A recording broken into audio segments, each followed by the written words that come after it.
Do you know that the key to starting your successful food and beverage business involves just 7 key steps? From branding to food styling and even how to upskill your staff. You can find out more through the new training programs put together by our NTUC U Associate partner, the Singapore Chefs Association, and supported by the Chef at Work Academy.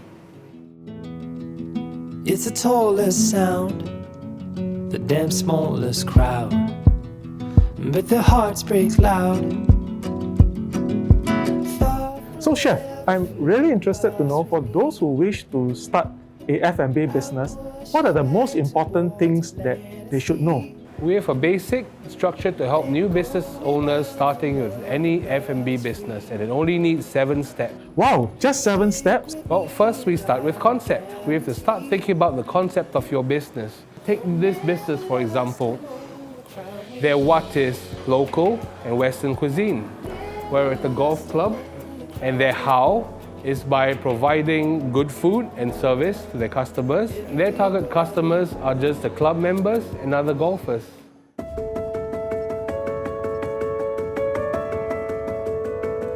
The next step is brand.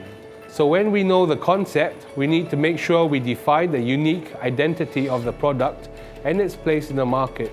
Oh, you mean like designing a logo and a brand image? Yes, the logo is one of the things we look at. But the color scheme, the fonts we use for everything and we see in the restaurant are all very important.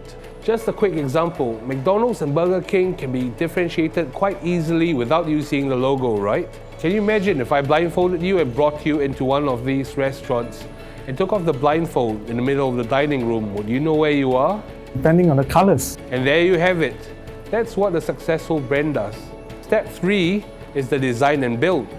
Even though we talked about logo design earlier, in this case, design is about designing the space at your restaurant. This is about planning how much space you have for dine-in, the front of house, where is the kitchen, and where the stove is and all that.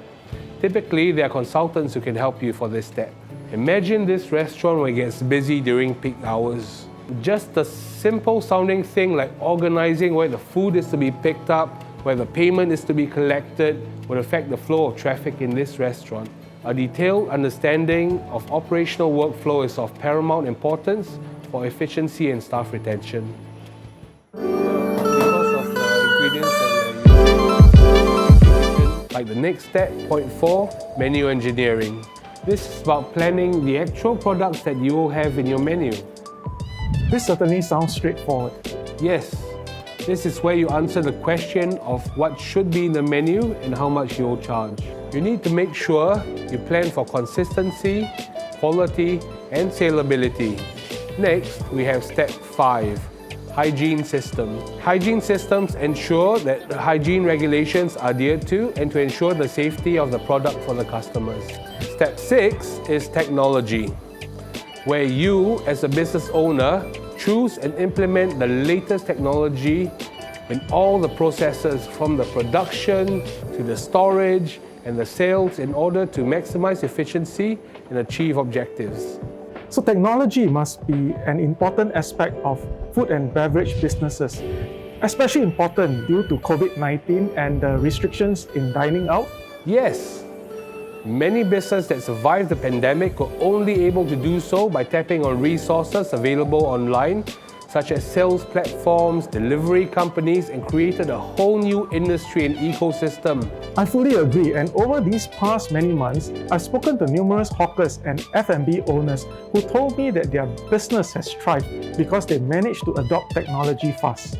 Absolutely, and we are at the last step, and I think this would be your favorite, especially given your role at NTUC. This must be related to manpower. Yes. Step 7 is staffing and training. You choose the right people and providing the correct training to enable them to carry out the tasks well. In fact, this should be step 1. Yes, it is important. It's important to have a plan for your staffing and training, not just an SOP, but also a progression plan for your staff to grow with the company and more advanced training modules so that they will grow as the company progresses. Well, it sounds like there is a lot of planning that has to be done to run a successful F&B business. I hope that this video will help all aspiring entrepreneurs and F&B owners to plan fully before starting their own venture. Yes, but if you ever want to, you know who to ask for help. Certainly.